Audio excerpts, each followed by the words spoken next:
అయినా మన దేశంలో ఇందులో రాసింది శ్రీధర్ దేశపాండే గారు ఏ ప్రాజెక్టు కూడా 10 రెట్లు 5 రెట్లు ప్రాజెక్ట్ కాస్ట్ పెరగకుండా పూర్తయిన ప్రాజెక్టే లేదు ఈ భారతదేశంలో.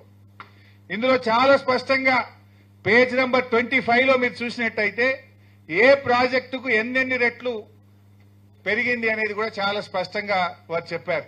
నాగార్జున సాగర్ ప్రారంభించినాడు 122 కోట్లతో కట్టమన్నారు, అయిపోయే వరకు 1183 కోట్లు అయింది, అంటే 10 రెట్లు పెరిగింది.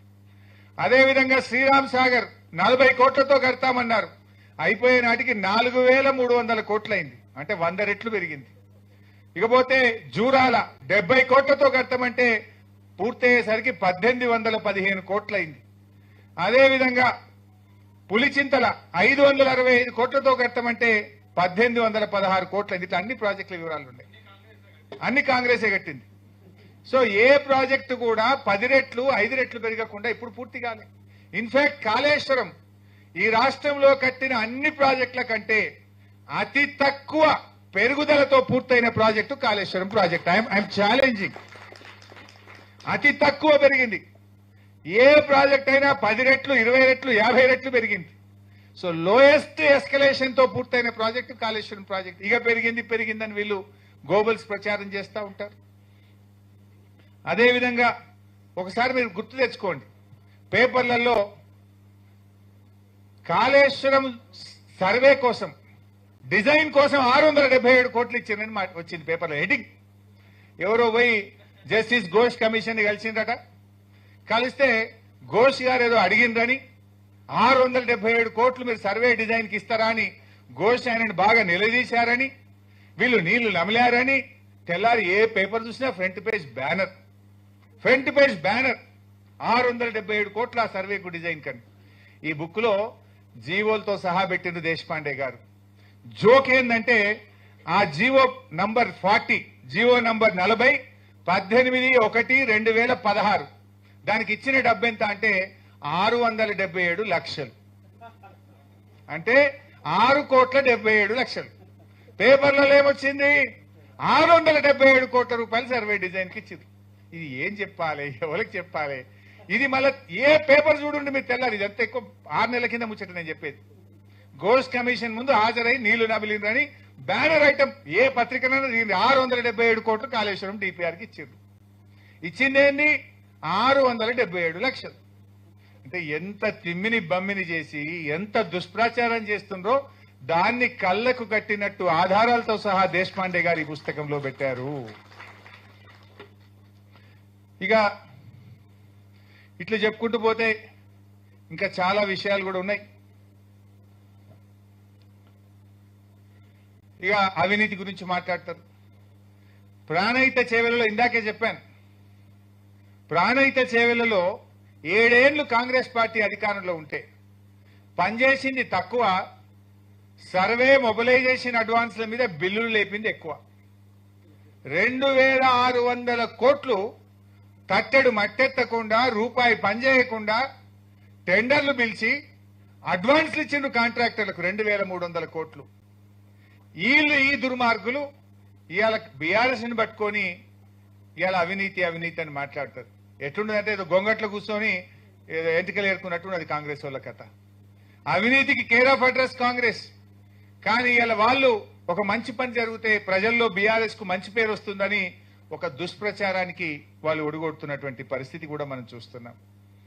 నది లేని చోట రిజర్వాయర్లు కడతారా అని మాట్లాడింది. మన మల్లన్న సాగర్ కడితే నది లేని చోట రిజర్వాయర్లు కడతారా, ఇది ఎక్కడన్నా ఉందా ప్రపంచంలో అని కూడా మాట్లాడు, పేపర్లలో చూడు, ప్రజల మైండ్ ఖరాబ్ చేసుడు. ఎక్కడో కాదు, మన ఉమ్మడి ఆంధ్రప్రదేశ్ లోనే కండలేరు ప్రాజెక్టులు నది లేని చోట 68 టీఎంసీలతో కట్టారు. గోరకల్లు ప్రాజెక్టు 10 టీఎంసీలతో ఉంది. వెలిగొండ 41 టీఎంసీలతో ఉంది. వెలిగోడు 17 టీఎంసీలతో ఉంది. ఆ బ్రహ్మంగారి మఠం 17 టీఎంసీలతో ఉంది. అవన్నీ వదిలిపెట్టండి. నిర్ణయాలు చంద్రబాబు నాయుడు మళ్ళీ కొత్త కథ పెట్టిండు, మన తెలంగాణకు అన్యాయం చేసేది. మీరందరూ కూడా చూస్తున్నారు. గోదావరి బంకచెర్ల లింక్ అని స్టార్ట్ చేసిండు. ఇక కృష్ణా నీళ్లు ఎత్తుకపోయినాం, ఇక గోదావరి నీళ్లు ఎత్తుకపోతామని స్టార్ట్ చేసిండు. ఆ గోదావరి బంకచెర్ల ప్రాజెక్ట్ లో భాగంగా నది లేనటువంటి చోట ఇవాళ బొల్లంపల్లి రిజర్వాయర్ 150 టీఎంసీలతో కట్టడానికి ఇలా ఆంధ్రప్రదేశ్ రూపకల్పన చేసింది. ఏ నది లేదు. ఇందాక నేను చెప్పినేమో ఆల్రెడీ కట్టిండ్రు. ఇప్పుడు బనకచర్ల గోదావరి లింకులో 150 టీఎంసీలతో నది లేని చోట రిజర్వాయర్ కట్టి వరద ఉన్నప్పుడు నీళ్లు నింపి పెట్టుకోవడానికి ఇలా ఆంధ్రప్రదేశ్ మళ్ళా తయారు చేస్తా ఉంది. ఇక మనోళ్ళేమో కేసీఆర్ గారేమో దూరదృష్టితోని తెలంగాణకు రేపు హైదరాబాద్ దగ్గర ఉంటది, పారిశ్రామిక అవసరాలుంటాయి, హైదరాబాద్ పెరుగుతుంది, రేపు త్రాగునీరు అవసరమని ఒక 50 టీఎంసీల రిజర్వాయర్ కట్టిండు. నిజానికి నేను ఆ జిల్లా మంత్రిని, నేను 1-2 సార్లు మాట్లాడినా, సార్ ల్యాండ్ ఎక్విజిషన్ బాగా ఇబ్బంది అవుతుంది, రైతులతో ప్రెజర్ వస్తుందంటే వారు ఒక మాట అన్నారు, హరీష్ కొద్దిమంది కుటుంబాలు నష్టపోతాయేమో, ఇప్పుడు కొద్దిగా కష్టమైతుందేమో, కానీ రేపటి లక్షల వేల కుటుంబాలు బతుకుతాయి, రేపటి తెలంగాణకు ఇది జీవధార అవుతుంది, మల్ల గట్టలేము, కష్టమైనా సరే రేపు మనం రాజకీయాలు శాశ్వతం కాదు, ప్రజలు శాశ్వతం, నీళ్లు శాశ్వతం, ఇది హైదరాబాద్ దగ్గరగా ఉంది, 50 టీఎంసీల రిజర్వాయర్ కట్టాలని చెప్పి పట్టుబట్టి ఆయన గారు ఆ రిజర్వాయర్ ని కట్టించారు. ఇలా అదే వరమైంది కదా. ఇవాళ రేవంత్ రెడ్డి ఇంతగానే ఎగురుతుండు, ఏమెగురుతుండు? కాళేశ్వరం కూలిందని ఒక దిక్కు అంటాడు, మల్లన్న సాగర్ నుంచి హైదరాబాద్ కు 20 టీఎంసీల నీళ్లు తెస్తా అని 6,000 కోట్లతో టెండర్లు పిలిచిండు. మరి కాళేశ్వరమే కూల్తే నువ్వు మల్లన్న సాగర్కి వెళ్ళి 20 టీఎంసీల నీళ్లు ఈ హైదరాబాద్ కు మంచి నీళ్లు మూసి శుద్ధి చేయడానికి ఎక్కడి నుంచి తెస్తావో సమాధానం చెప్పాలి మిస్టర్ రేవంత్ రెడ్డి. అంటే వాళ్ళు చెప్పేది అబద్ధం. ఆయనకు తెలుసు కాళేశ్వరం ఉందని. మల్లన్న సాగర్ కాళేశ్వరంలో భాగం కాదా? మల్లన్న సాగర్ కాళేశ్వరంలో అంతర్భాగం. అది ఉంది కనుకనే ఇవాళ ఆనాడు కేసీఆర్ దూరదృష్టితో కట్టిండి కనుకనే నువ్వు ఇవాళ హైదరాబాద్కి 20 టీఎంసీలు తెస్తా అంటున్నావు. అది కట్టకపోతే ఆ నీళ్లు వచ్చినాయి. ఇవాళ మనం ఆలోచించాల్సిన అవసరం ఉంది. అంటే కేసీఆర్ రాజకీయాలు ఆలోచించలే, కేసీఆర్ తెలంగాణ భవిష్యత్తును ఆలోచించిండు, భవిష్యత్ తరాల బతుకుదెరువు గురించి ఆలోచించి ఆనాడు ప్రాజెక్టులు రూపకల్పన చేయడం జరిగింది. సో ఈ రకంగా మనం చేశాం. మరి ఇంకా నిన్నెక్కడ ఉత్తమ్ కుమార్ రెడ్డి మాట్లాడి, ఎంత జోక్ అంటే ఇవన్నీ కాళేశ్వరం.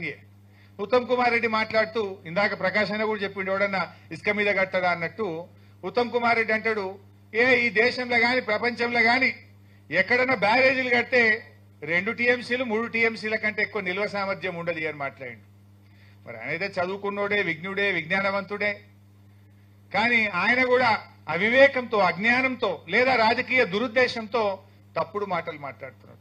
2 టీఎంసీలు 3 టీఎంసీల కంటే బ్యారేజే లేదట. మన దేశంలోనే గంగా నది మీద ఫరక్కా బ్యారేజ్ 30 టీఎంసీల సామర్థ్యంతో ఉన్నది.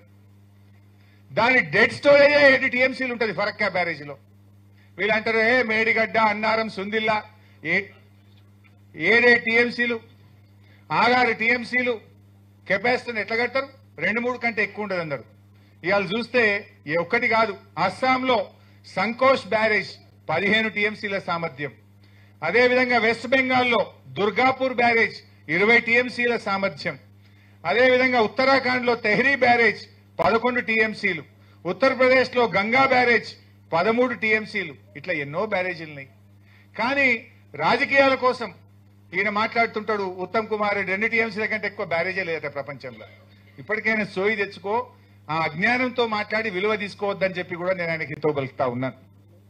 సో ఇలాంటి విషయాలను శ్రీధర్ గారి పుస్తకంలో చెప్పారు.